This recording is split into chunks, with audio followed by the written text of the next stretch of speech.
하나님, 부족한 종의 입술을 열어 하나님의 말씀을 함께 나눕니다. 함께 모여 예배 드리지는 못하지만 가정에서 예배를 드릴 때 하나님께서 그 가정에도 은혜와 복을 더하여 주시고 또 부족한 종의 입술을 통해 다시금 하나님의 말씀 안에 은혜 안에 나아가는 복된 시간이 되게 하여 주시옵소서. 감사드리며 예수님의 이름으로 기도하옵나이다. 아멘.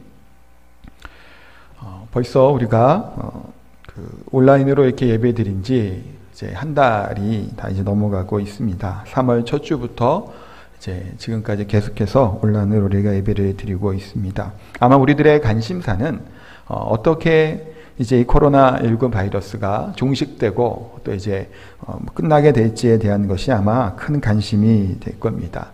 또한 그 재난 문자들을 받으면서 우리 지역에는 더 이상 확진자가 있는지 없는지도 참 많은 관심을 참 모으고 있는 시대를 지금 보내고 있습니다. 하나님께서도 우리는 지금 코로나 바이러스에 관심이 크지만 하나님의 관심이 있습니다. 항상 늘 마음에 두시고 사랑하시는 곳, 그곳이 어디일까요? 교회입니다. 하나님께서는 교회를 사랑하시고 또한 우리 주 예수 그리스도께서 자기 몸을 피값으로 십자가에서 흘리시고 죽으심으로 말미암아 교회를 세워주셨습니다. 그렇기 때문에 우리가 주님이 사랑하시는 이 교회를 우리가 얼마나 사랑해야 되고 또한 주님이 사랑하시는 교회에 대한 이 기대함을 어떻게 우리가 충족하고 또 얼마나 우리가 또한 관심을 가져야 되는지 한번 돌아올 수 있는 시간이 됐으면 좋겠습니다. 요즘 코로나19 바이러스로 인해서 교회에서 예배를 드리지 못하고 있죠. 또한 정부의 권고사항 때문에 사회적 거리 두기로 인해 이제 한 2주간 이제 정부에서는 요청을 한 겁니다. 4월 5일 다음 주까지인데 다음 주까지 그러니까 개학을 앞둔 그 시기까지 교회를 비롯한 모든 종교 시설과 또 이제 그 유흥업소나 그런 모든 것 다 전부 포함해서 좀 거리두기를 할 것에 대해서 이제 권고를 해서 저희도 이렇게 온라인으로 계속해서 예배를 드리고 있습니다. 그러다 보니까 최근에 지난주에 보니까 교회와 이 정부의 이런 발표에 좀 갈등을 빚어지게 되는 것을 보게 됩니다. 왜냐하면 너무 지나치게 교회에 대해서 부정적인 보도를 하고 있다라고 하는 것이 교회 협의회에서 얘기하는 것들이죠. 왜 그러냐면 교회도 처음에 이제 코로나 이 사태 이후에 많이 협조를 하고 있고 또 저희 교회도 마찬가지로 이렇게 온라인 예배를 드리지만 그렇게 함께 함에도 불구하고 보도에 나오는 것은 교회에 대한 부정적인 얘기들만 계속해서 뉴스에 나오고 있습니다. 그래서 뭐 예배 강행 이런 말들 이제 뉴스에 보도가 되지 않나요? 근데 다른 모임들에 대한 것은 뭐 강행이라고 말을 쓰지 않으면서 유독 교회에 대해서만 예배 강행이라는 표현을 쓰고 있다라고 하며 좀 부정적인 것에 대해 좀 우려를 섞인 이제 발표를 했던 것을 보게 됩니다. 그러면서 우리 교회들을 신천지와 묶어서 같이 이제 핍박을 한다라고 하는 얘기까지 나오죠. 뭐 그렇다고 정부가 우리 기독교를 탄압한다고까지 우리가 생각하고 여겨서는 안 될 줄 압니다. 물론 안타까운 것은 이겁니다. 우리 교회도 그렇고 많은 교회들이 3월 한 달 동안 거의 온라인 예배로 드리고 있고 여러 가지 자체 방역들을 하며 애쓰고 있음에도 불구하고 이 세상 사람들에 대한 비난과 비판의 시선들이 사실은 굉장히 많이 생기고 있습니다. 부정적인 그런 인식들, 부정적인 언론의 보도들을 인해서 염려가 되고 걱정이 되고 참 마음으로 큰 안타까움을 저도 품고 있습니다. 교회가 무엇인가요? 교회가 세상으로부터 비판을 받고 비난을 받는 곳이 아니지요. 교회는 오히려 세상을 선도할 수 있어야 되고 존경받고 본이 되는 곳이 바로 교회가 되어야 된다는 겁니다. 지금 현재 시점에서 교회가 받게 되는 이 세상의 눈총과 또 그런 시선들은 곱지만도 않은 것이 참 안타까울 따름입니다. 이 세상으로부터 우리 교회는 이런 모습을 가져야 되겠지만 우리 성도가 생각하는 이상적인 교회는 어떠한 교회일까라는 것을 좀 한번 생각해 봤으면 좋겠습니다. 어느 한 작가가 이상적인 교회에 대한 쓴 글이 있어서 한번 저도 소개해 보려고 합니다. 이분이 얘기하는 내용의 성도들의 숫자는 500에서 한 700명의 넘지 않은 교회여야 된다는 겁니다. 너무 많아도 이게 좀 안 되잖아요. 그러니까 그 정도 성도들 또한 그래서 제자 훈련과 교제, 선교적인 면에서 가장 이게 적합하기 때문에 500에서 700명. 구성원들은 전문직을 가진 젊은 층이 있고 또 설교를 바로 이해하는 장년층, 풍부한 경험을 가지고 있는 노년층이 있고 각 지역 출신들이 골고루 모여 있는 아름다운 일들을 할 수 있는 교회가 이상적인 교회일 것이다 라고 얘기하고, 그리고 찬송하는 교회, 참여하는 교인들, 웃음이 있는 교인들, 그러면서 신앙의 연륜은 7년에서 10년 정도 된, 그러니까 이 정도 된 성도들이 가장 순수하고 말씀을 잘 받는다라고 하는 거예요. 또한 담임 목사는 교인과 교회를 사랑할 줄 아는 설교가이고 최신의 신학도 말할 수 있는 신학자, 능률 있는 행정, 유능한 교육자이고 지혜로운 상담자, 끊임없이 노력과 유머가 있는 현대인이기를 바란다라는 겁니다. 또한 선교, 행정, 교육 각 분야의 전문적인 훈련을 받은 부교육자들을 확보하고 있는 교회가 균형 있게 부흥하고 발전할 것이다 라고 이야기를 하는 거예요. 그러면서 유명한 회사의 전무이사와 같은 또 활동력 있는 장로님들이 있고 또 어렸을 때 기억하는 고향 이모와도 같은 푸근한 권사님들이 있고 중대 선임하사와 같은 집사님들, 생명보험을 설명해 주는 것처럼 전문 보험인 같은 목장직이, 구역장들이 있는 곳, 야정사업단 같은 남녀 전도회 회장이 있고 고등학교 3학년 담임선생님 같은 교회학교 교사들, 또 남녀공학 중학교의 학급 대항 합창경연대회에서 우승한 중3의 어느 학급과 같은 찬양대가 있는 그 교회가 가장 이상적인 교회일 것이다. 그러면서 이 교회는 조용한 교회이고 평화로운 교회이고 한 번 가면 또 가보고 싶은, 그렇게 좀 마음에 드는 교회였으면 좋겠다라고 하며 이상적인 교회에 대해서 이야기를 합니다. 이 작가가 표현한 것처럼 이렇게 교회들이 있으면 참 좋겠지요. 우리들의 교회들은 어떨까요? 이런 교회였으면 참 좋을 겁니다. 그런데 이런 이상적인 교회의 모습을 찾는 것이 사실은 쉬운 일이 아닙니다. 우리가 계속해서 매주 보고 있는 에베소 교회는 어떤 교회일까요? 에베소 교회는 지역적으로 유리한 곳에 있었습니다. 교회를 개척을 하고 교회가 있는 위치가 되게 중요하다는 얘기도 참 많이 합니다. 우리 교회 같은 경우도 위치가 참 좋죠. 시내권에 있게도 되고 주차장도 충분히 확보되어 있는 교회입니다. 또 육지에서 관광객들이 오면서도 우리 교회에 이제 들려서 예배 드리고 가는 분들도 꽤 많이 있습니다. 여름에는 그래서 오히려 출석하는 성도들이 늘어날 만큼 외부에서 오시고 아니 관광할 때 오셨다가 잠깐 들려서 예배 드리고 가시는 분도 많습니다. 그러니까 목이 좋아야 된다라고 하는 것과 부합할 수 있겠죠. 에베소 교회도 마찬가지예요.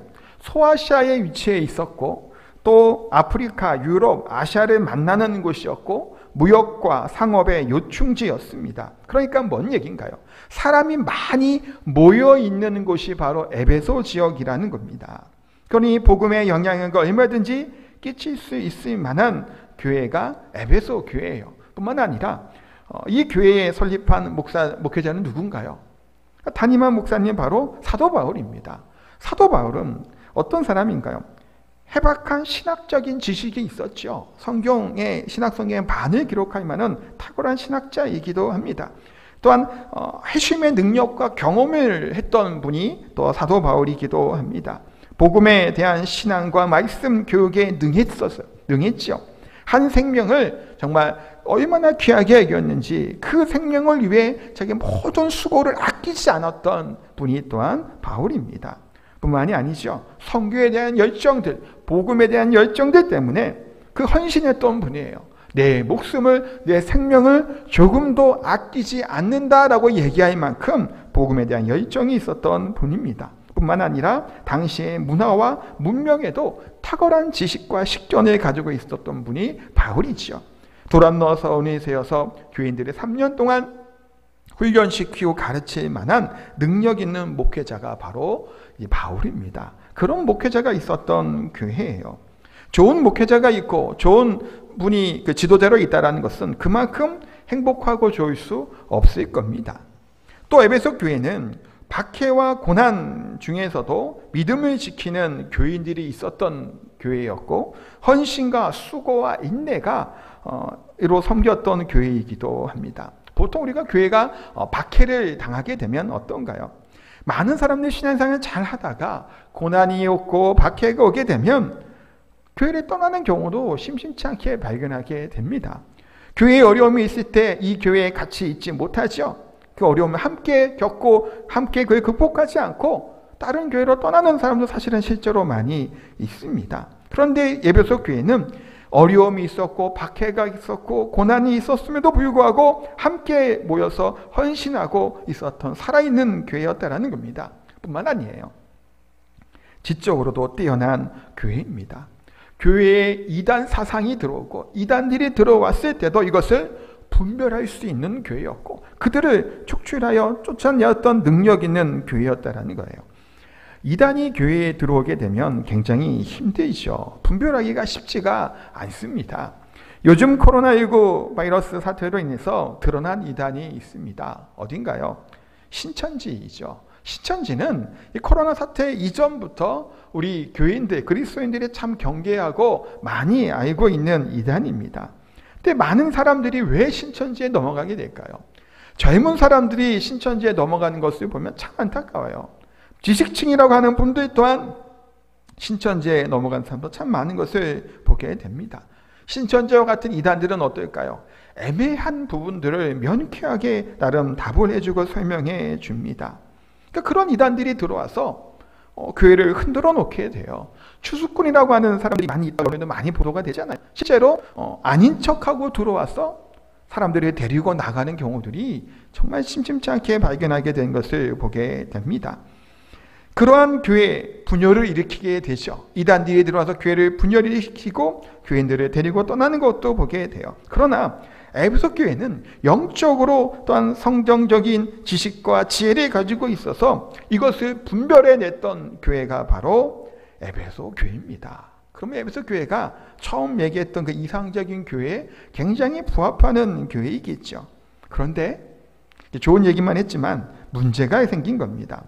이상적인 교회다라고 참 좋은 교회다고 얘기할 만한 교회였는데 주께서 이 에베소 교회를 촛대로 옮기겠다라는 겁니다. 주님이 이 교회와 함께하지 않겠다고 얘기를 하시는 거예요. 아무리 교회가 크고 훌륭하고 좋은 목회자가 있고 전통이 있고 신앙의 수고와 헌신이 있다고 할지라도 주님이 함께하지 아니하는 교회는 어떤 교회인가요? 그것은 생명력 있는 교회가 아니고 소망이 없는 교회라고 얘기할 수 있습니다.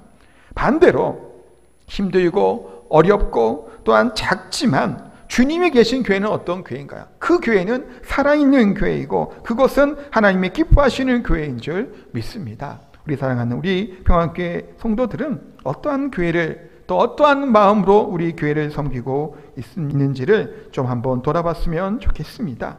진정한 위기는 뭘까요? 주님이 동행하지 아니하고 주님과 함께하지 않는 교회이고 나 자신이 주님과 함께하지 않는 것이 가장 큰 위기라는 겁니다. 주님이 나와 함께하지 아니하는데 주님이 내 가정과 함께하지 아니할 때 그것만큼 두렵고 무서운 것이 없다라는 겁니다. 근데 왜 주님께서는 떠나시려고 하고 옮기겠다고 말씀을 하셨을까요? 계시록 2장 4절의 말씀에 보면 이렇게 말씀하고 있습니다. 같이 읽겠습니다. 그러나 너를 책망할 것이 있나니 너의 처음 사랑을 버렸느니라. 이렇게 책망을 하는 거예요. 너의 처음 사랑을 버렸다라는 겁니다. 그러면서 5절에는 또 뭐라고 말씀하고 있나요? 5절도 같이 읽겠습니다.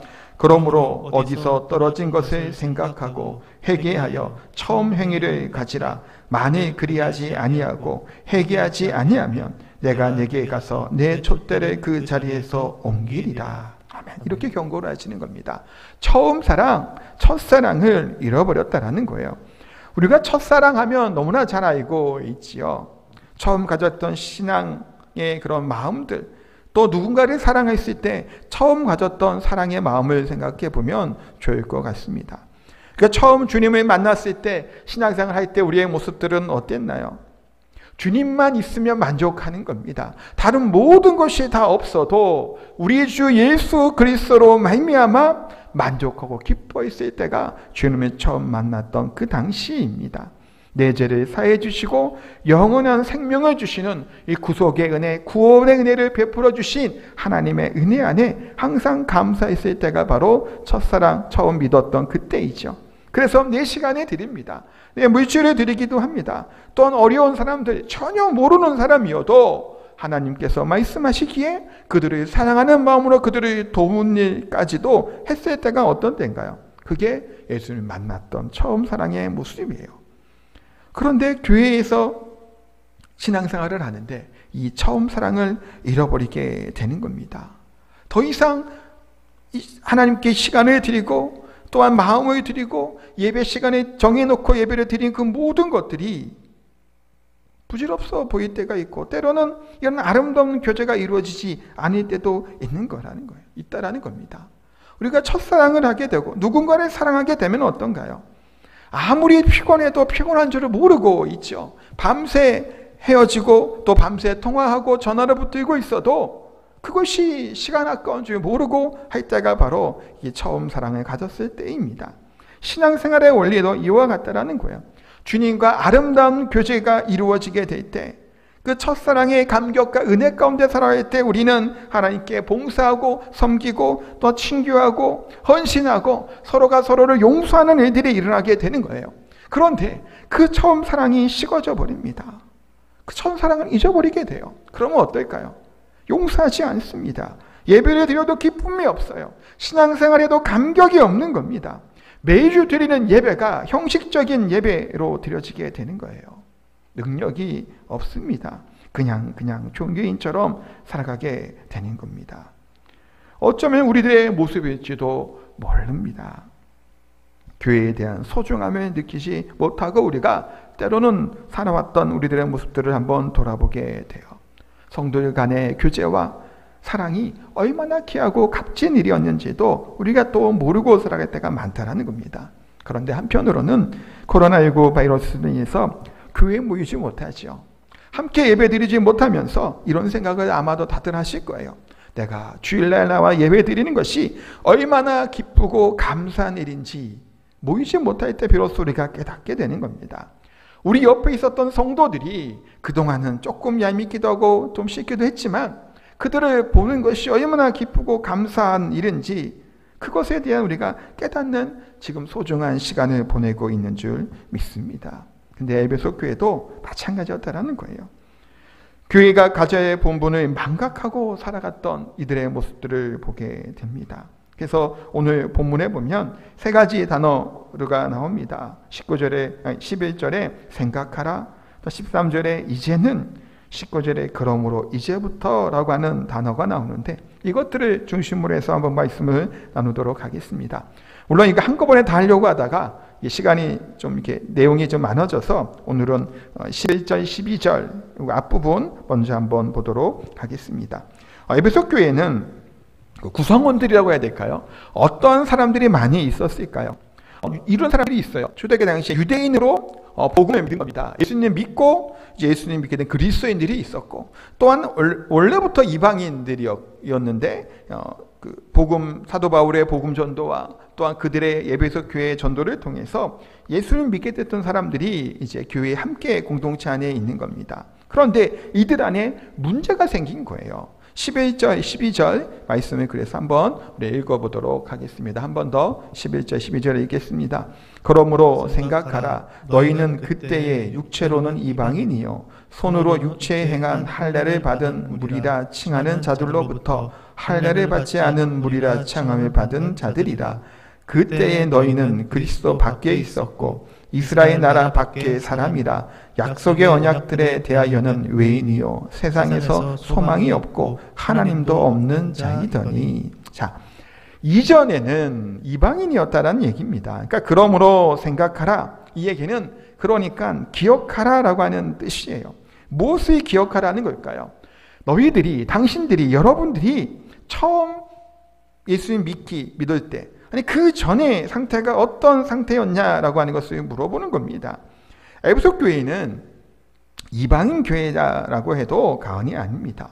그러니까 유대인들보다는 아무래도 지역 자체 지역도 이방 지역이잖아요. 그러다 보니까 이방인들이 더 많이 있었습니다. 그러니까 이들이 은혜로 십자가로 말미암아 구원과 감격을 누리며 복음 가운데 믿음으로 나아간 거예요. 그런데 이 두 무리들이 연합되고 합쳐지지를 못하는 겁니다. 유대인들은 유대인대로 자신들에 대한 자긍심을 갖고 있는 거예요. 긍지를 가지고 있으면서 우월한 마음을 가지고 있었던 겁니다. 그러니까 반대로 어떻게 할까요? 이방인들은 이방인대로 유대인을 바라보는 눈이 곱지 않은 거예요. 그래서 이방인들끼리 모여서 교제하고, 반대로 유대인은 유대인들끼리 신앙생활을 하고 모여있는 이들의 모습들을 보게 됩니다. 에베소 교회 성도들은 겉으로 볼 때는 여러 가지 외부로 또 오는 핍박과 고통에서도 이 우상에 들끓는 이 지역에서 믿음을 지켰던 훌륭한 교인이었지요. 그러나 안으로 들어가 보니까 그들 안에는 서로의 막힌 담이 있었던 겁니다. 편견의 눈과 시선들이 그들 가운데 있었던 거예요. 그래서 그러므로 생각하라. 너희가 어떻게 구원을 받았는지, 어떻게 신앙과 믿음을 갖게 되었는지, 허물과 죄로 죽었던, 영원히 죽게 되는 사망 선고를 받았던 너희들이 예수 그리스도의 복음으로 말미암아 십자가의 보혈로 말미암아 사함을 받고 은혜 안에, 하나님의 은혜 안에 나오게 됐음을, 구원받은 존재가 되었음을 기억하라라는 겁니다. 이 편견들이, 이와 같은 오해들이, 담들이 신앙을 병들게 함을 보게 됩니다. 그러니까 목회 상담학자 웨인 오츠라고 하는 분이 신앙이 병들 때라는 책에 이렇게 증상들에 대한 얘기를 하고 있습니다. 첫 번째는 신앙이 병들면 평안이 없어진다라는 겁니다. 그러니까 교회에 가도 평안히 하지 않은 겁니다. 기뻐하지 않은 겁니다. 행복을 느끼지 못하는 거예요. 교회에서든 가정에서든 또 친구를 만나고 또 마음에 드는 사람을 만나고 할지라도 이것이 기쁨과 즐거움, 평안을 누리지 못한다라는 거예요. 그러니까 모든 일에 짜증스럽고 귀찮아진다라는 겁니다. 두 번째 증상은 화해하는 마음이 닫힌다라는 겁니다. 그러니까 신앙에 병들면 다른 사람들과 대화하려고 하지 않는 거예요.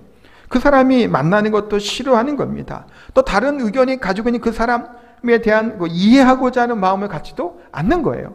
그냥 선입견이 같습니다. 자기 주장만 갖게 되는 상태에 이르게 된다는 거예요. 세 번째는 좌절감이 생긴다고 얘기를 합니다. 그러니까 절망 가운데 있고 매사에 부정적이고 비판적인 사람이 된다는 겁니다. 그러니까 신앙적인 그런 긍정적인 사고를 못하는 모습을 갖게 됨을 이야기를 하고 있습니다. 그런데 이와 같은 이 증상들이 초대교회에서만 등장했냐라는 거예요. 이 땅에 신앙생활에 있는 많은 교회들이 있죠. 교회는 예수 그리스도의 이 보혈로, 예수 그리스도의 피로 말미암아 한 몸을 이룬 거룩한 하나님의 전이 바로 교회입니다.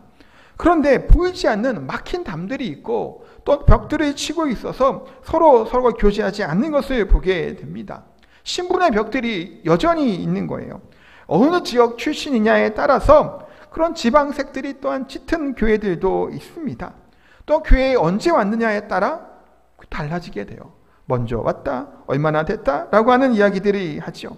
때론 너는 집사고 나는 권사고 나는 뭐고 하는 직분에 따라 또 갖고 있는 것들의 그 위치에 따라서 서로 벽들이 존재하고 담이 존재하고 있음을 보게 됩니다.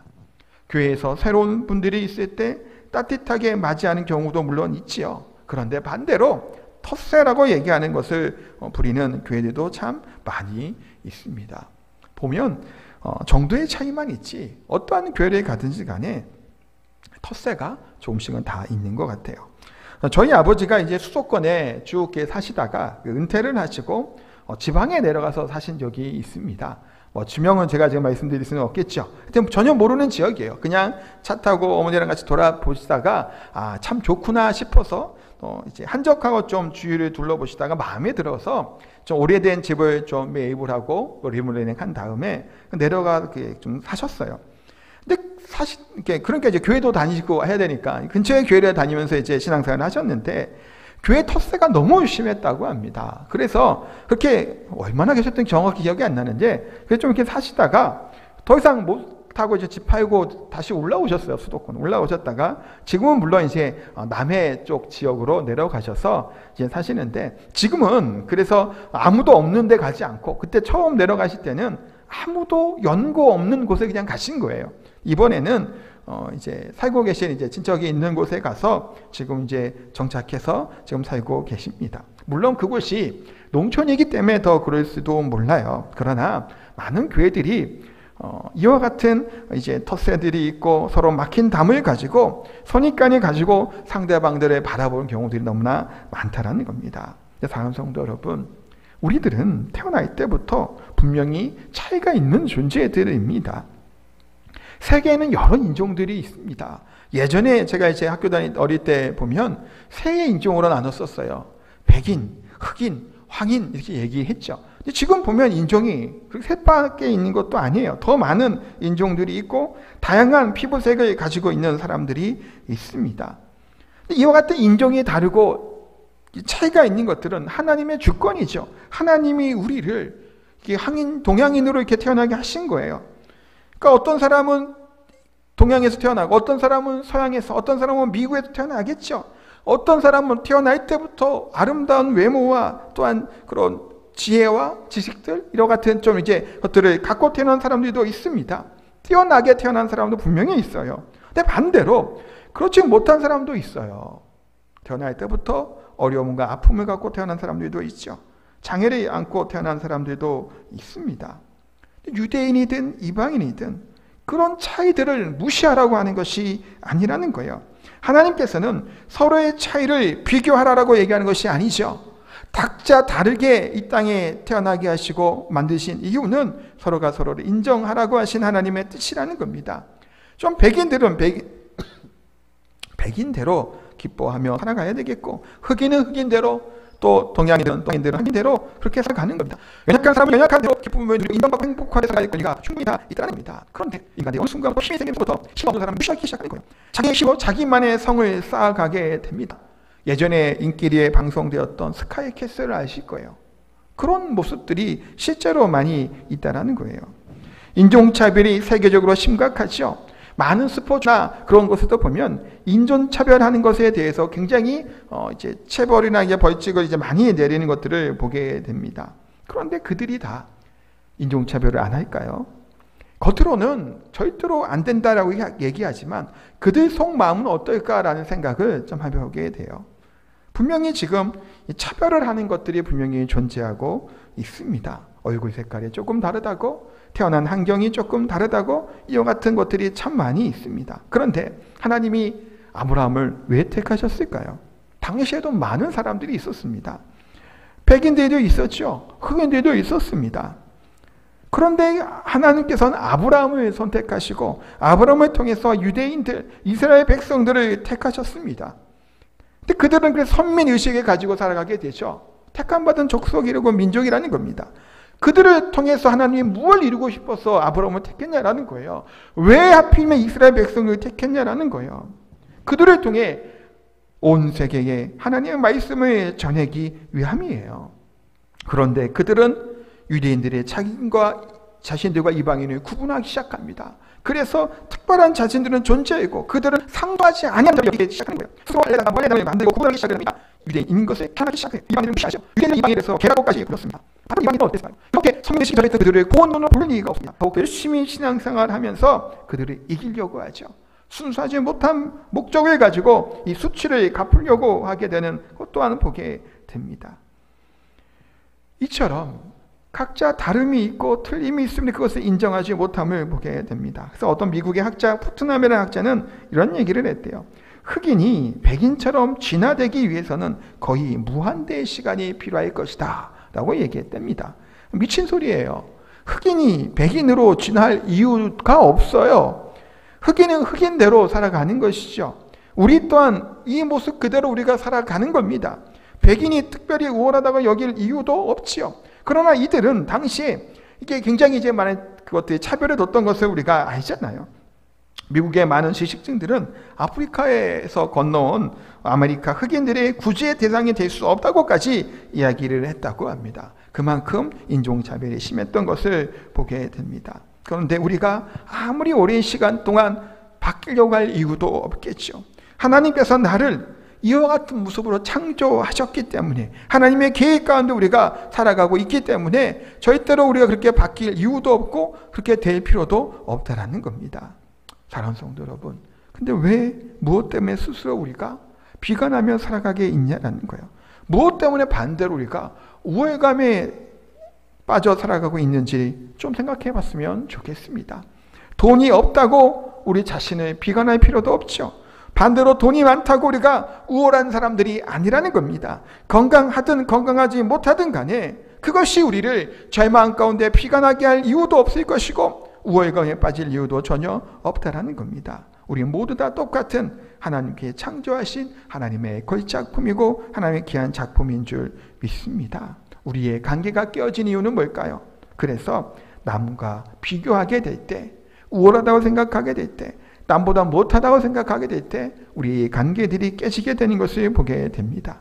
부부 간의 관계가 깨어질 때도 남편보다 아내가 낫다고 얘기할 때, 반대가 될 때도 마찬가지겠죠. 우리가 하나님 안에서 먼저 믿게 되었고 직분을 받게 된 것들은 왜 그럴까요? 내가 이것을 자랑하고 뽐내라는 것이 아닙니다.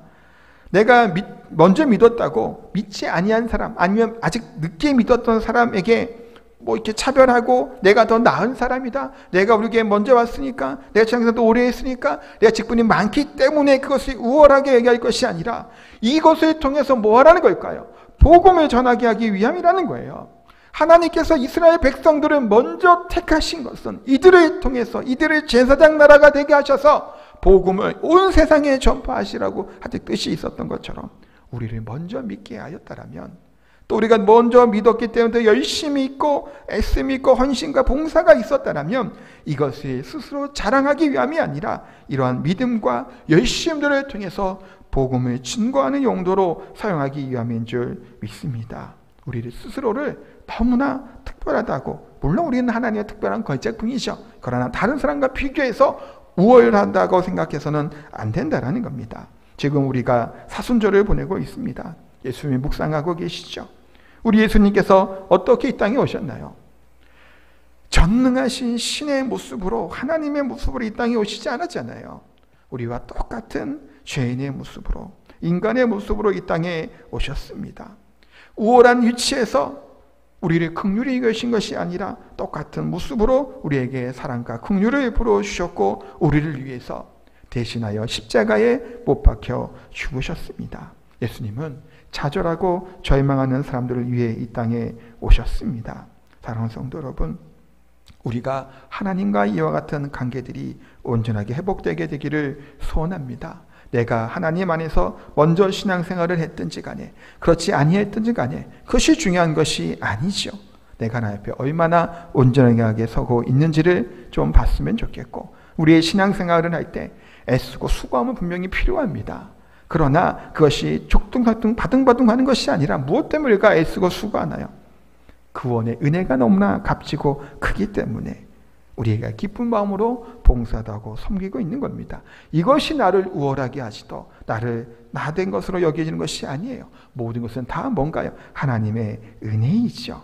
하나님이 나를 만났던 그 첫사랑의 마음을 기억했으면 좋겠고, 그래서 그러므로 생각했으면 좋겠습니다. 내가 어떠한 존재인지를 한번 생각해보고 우리 교회가 어떻게 하나님 앞에 서야 될지를 고민해보고 또 묵상해보게 되는 귀한 한 주간이 되시기를 예수님의 이름으로 축복하고 기도합니다. 찬양하겠습니다.